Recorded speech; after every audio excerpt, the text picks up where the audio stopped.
Hi folks, my name's Diane Spencer and I run an agency here on the Sunshine Coast. It's called Breaking Free, and I'm just going to give you a little rundown today of what I cover in my first session with clients, just to let you see where I come from in terms of helping us heal from all forms of abuse and family dysfunction. Okay, so let's get started. I'm going to draw on the whiteboard. Please forgive my drawings because I'm not an artist, so I'm going to do stick figures, but it'll give you an idea of what I offer. Okay, so here we are. I'm going to draw you, the adult. Okay, I'm going to use give it some hair. So here's you, the adult. Now, do you agree we all wear masks, that we put on a different face for different situations? Okay? So why do we put on the mask? Where did we learn to put on the mask? Well, we learned it quite early, and we learned it in order to kind of protect other people, protect those around us, in as far as we don't want to hurt them, we don't want to upset them, and so we put on the mask to hide what we're really feeling. So if we've gotten into trouble for something, then we hide that. We hide that emotion, we hide our pain, our disappointment, our hurt, whatever it is. So that's why we put on a mask, and we've learned to do that quite early. Okay, so what keeps the mask on? What emotion keeps the mask on? Is fear.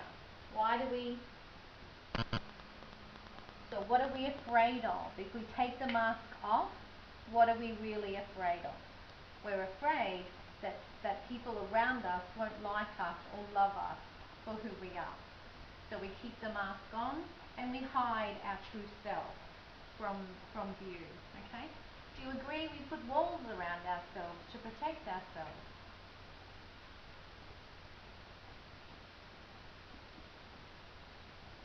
Okay, so every time we're hurt, every time we're rejected, every time we're emotionally, verbally, physically, sexually abused, we put around another wall around us to protect ourselves. And so we talk about our personal space, and so some of us have, kind of quite a small personal space that we let people quite close to us, but if we've been wounded or hurt or damaged in some way, then our personal space would be quite big, so it's hard to let people in to our inner circles, okay? So we put the walls up to protect ourselves, to keep ourselves safe from being hurt again. So it's a survival instinct, it's a protective device. But the problem is that the very things that helped us to survive whatever happened to us, and I specialise in sexual abuse, and all the forms of abuse and family dysfunction.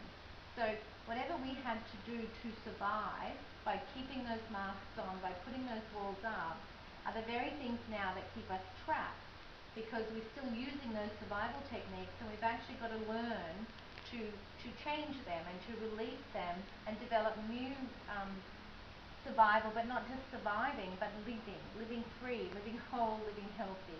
Okay? And so that's what I'm going to talk about. So in here lives a voice that's always negative. So the voice in our head is always negative. Oh, sorry. Supposed to be W. Always negative. And you can identify this voice by you statements. So it's the voice in your head that says, you're no good, you'll never measure up, you'll never do that, you'll never achieve that, you'll never be that. Who do you think you are? Okay, so it's a voice that constantly tells us that we don't measure up. And generally it's a negative voice. Even if people have had a wonderful childhood, they still have a negative voice in their head. Now it's called different things, called the inner critic, the inner, all sorts of things, but I stick with inner parent, okay? So this voice is a collective voice. So it's the voice of mum and dad, grandparents, brothers and sisters, teachers, church, anybody that's had an influence on you. Then this is a collective voice, and it started out being a voice that tried to teach us how to be in the world, okay? But over the years, through our wounding and things that have happened to us, our experiences, it's turned into quite a negative, destructive voice. Okay, so some people say they've got, the devil on one shoulder and an angel on the other. Well, these are the voices that we're talking about. So, no, we're not crazy, we're not schizophrenic. These are real and really impact on our lives as well. Okay, so in there is that negative you voice, and down here, behind all those walls, is the I voice in our head. Now, the I voice is the voice of your needs, your wants, your emotions, your subconscious, the real you. Okay, so the important ones are, it's the voice of your emotions, it's the voice of your subconscious, and it's the voice of the real you, your true self. And that's why the walls are there, to protect yourself. Okay? So when I talk about, the mask, when do we take the mask off? When do we just us? No mask, just us. And generally the answer is when we're alone. Okay? And that's a bit of a concern, seeing that we're social people, we're trying to have relationships and be involved with, our loved ones and our families, and yet the reality is we don't show them who we really are at all.